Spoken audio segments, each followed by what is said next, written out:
Terima kasih Mas Teguh. Selamat malam Bapak Ibu sekalian. Om Swastiastu. Malam. Assalamualaikum warahmatullahi wabarakatuh. Shalom, Namo Sang Yang Adi Budaya, Rahayu Sagung Ang Pinanggi. Malam ini saya mohon izin untuk berbagi tentang informasi tentang sapata yang kemudian sapata dalam prasasti yang kemudian saya perbandingkan dan mencari kesamaannya dengan sapata yang tertuang di dalam kitab Menawa Dharma Sastra. Langsung saja next slide yang kedua, Mas. Oke. Kenapa saya mengangkat judul ini? Karena di Banyuwangi sekarang banyak sekali masyarakat yang bertanya tentang hukum adat dan bahkan ada beberapa aktivis kebudayaan atau budayawan yang ada di Banyuwangi sendiri saat ini sedang getol-getolnya untuk memperjuangkan hukum adat Osing. Nah, dari sisi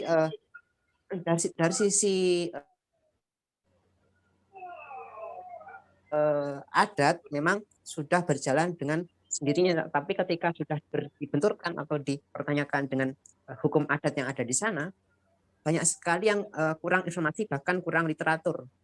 Nah, seperti itu. Bahkan sebenarnya ini sudah beberapa kali diseminarkan oleh teman-teman budayawan yang ada di Banyuwangi, tapi banyak sekali persoalan yang ada di sana.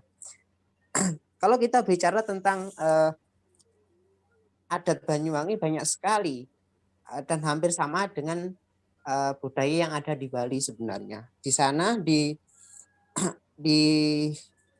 foto itu ada pojok kiri atas itu ada Barong Iterbumi. Nah, Barong Iterbumi itu sebenarnya adalah untuk upacara tolak bala. Kemudian sebelah pojokan kanan atas itu ada namanya kasur osing. Jadi kasur osing mepe kasur itu juga untuk tolak balak juga selama pandemi ini. Kemudian di bawahnya bawah kiri bawah itu kalau kita berbandingkan busana adat orang Osing sendiri sama dengan busana adat yang ada di Bromo sebenarnya. Kemudian rumah adatnya juga seperti itu. Nah, memang benar dari sisi penerapan sudah diterapkan, tetapi hukum adat yang tertulis tidak ada sumbernya sama sekali hingga saat ini.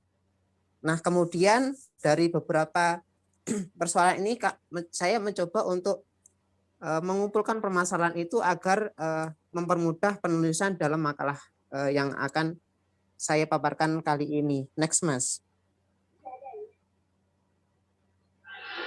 Oke.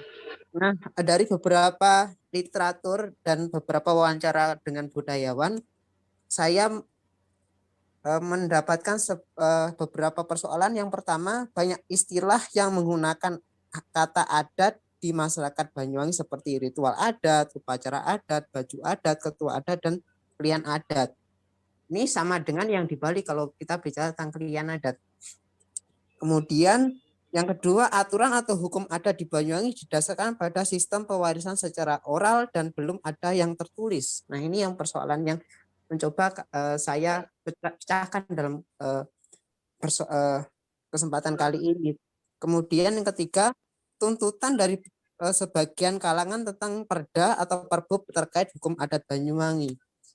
Ketika ada seminar pada beberapa waktu lalu, saya mempertanyakan, oke, kalau ada seminar seperti itu, saya akan mendukung, tapi teman-teman yang berkecimpung di dunia adat harus juga punya referensi yang cukup untuk membedah sebenarnya sumber adat, hukum adat ini dari mana sebenarnya. Kalaupun ada lontar ataupun dari kitab-kitab kuno, tolong permintaan saya adalah tolong referensikan agar masyarakat awam pun juga teredukasi. Tapi sampai saat ini mereka belum bisa menjawab pertanyaan saya itu. Next, teman-teman. Oke, kalau kita kembali ke dunia epigrafi, sumber hukum adat itu sudah tertulis rapi di dalam prasasti dan juga tertulis di dalam pustaka suci Hindu sebenarnya.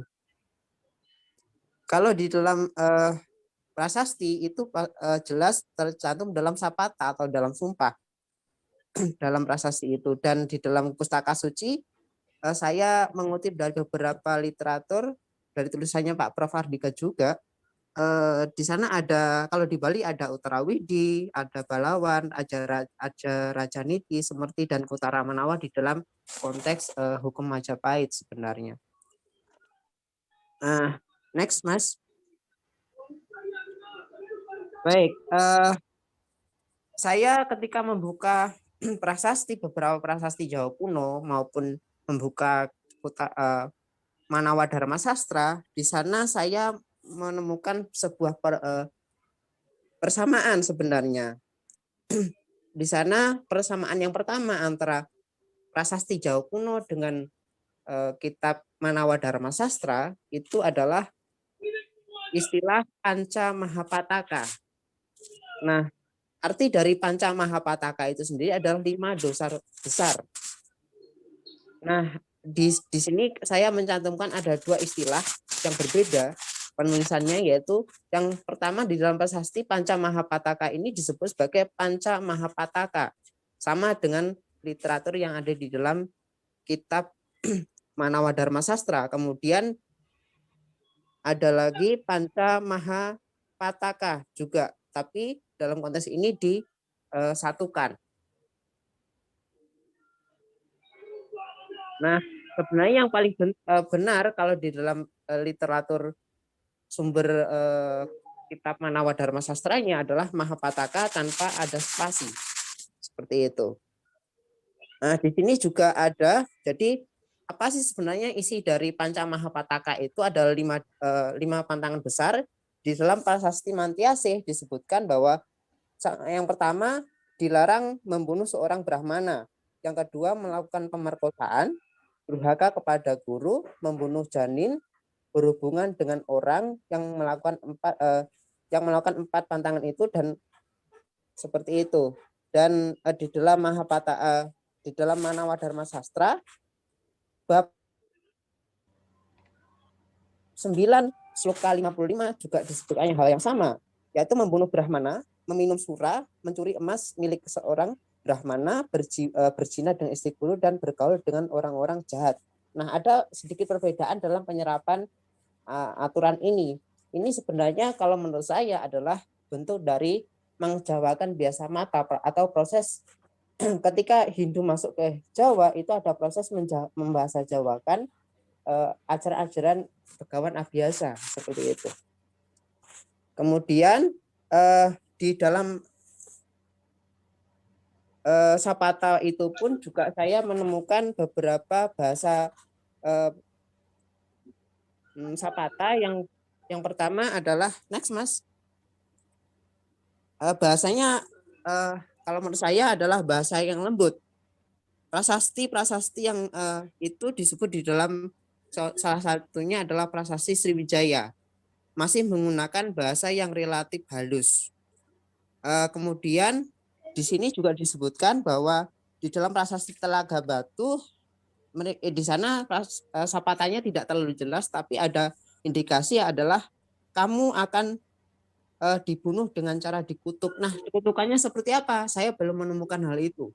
Makanya saya dalam kajian ini saya kategorikan dalam kategori bahasa sastra yang lembut, tidak berapi-api seperti itu. Nah, di dalam Sapata Manawa Dharma Sastra itu juga disebutkan hal yang lembut juga. Ini tercantum dalam ADE 3 sloka 56. Di sana disebutkan di mana wanita dihormati, di sanalah para dewa merasa senang, tetapi di mana mereka tidak dihormati, maka tidak ada upacara suci apapun yang akan berpahala.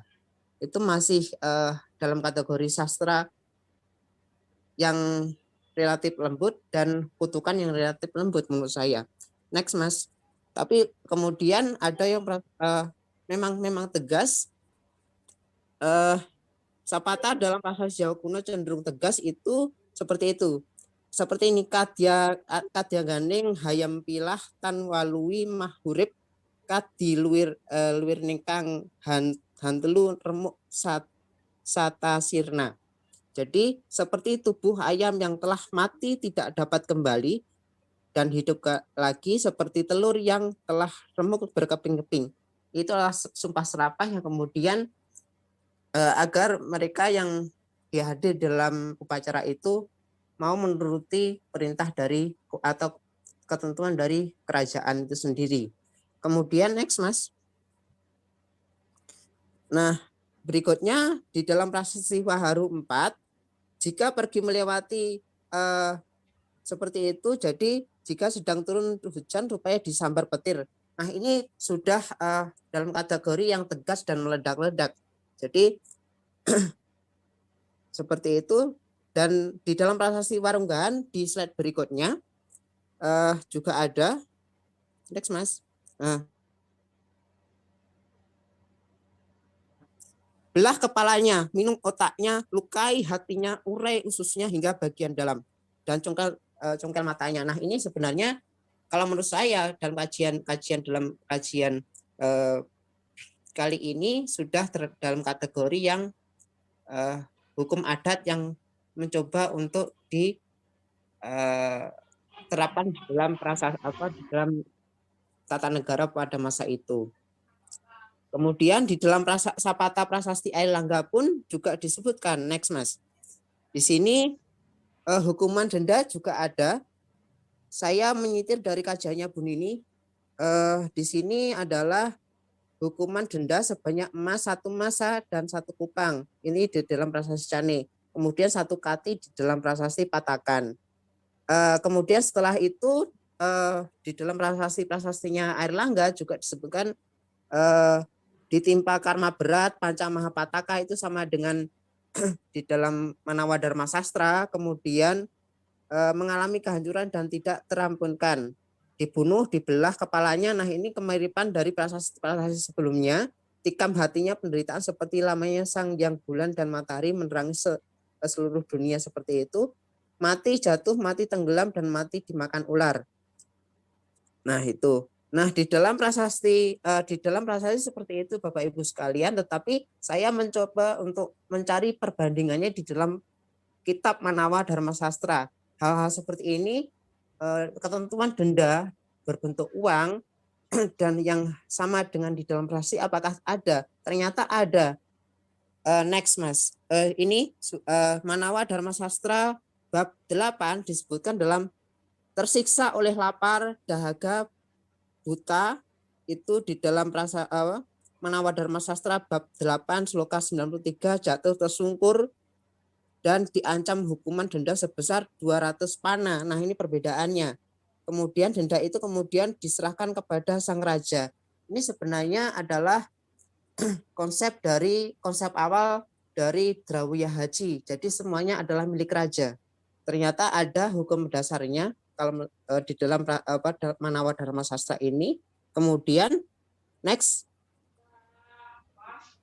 persamaan yang berikutnya itu adalah Sapata Manawa Dharma Sastra juga menggunakan satuan massa seperti denda yang disebutkan dalam prasasti Cane. Itu Manawa Dharma Sastra bab 8 sloka 298 menyebut bahwa apabila ada orang yang sengaja melukai keledai, kambing, dan domba diancam denda sebesar 5 masa, membunuh anjing atau babi dan didenda sebesar 1 masa. Ini sebenarnya persamaan di dalam prasasti. Itu, dan ini juga sebenarnya konsep dari keseimbangan perhatian pada hewan sebenarnya. Next Mas, mungkin sudah habis. Nah, sekian Bapak Ibu sekalian, saya sedikit singkat, tapi nanti saya harapkan ada lebih banyak kita diskusi untuk hal ini. Terima kasih.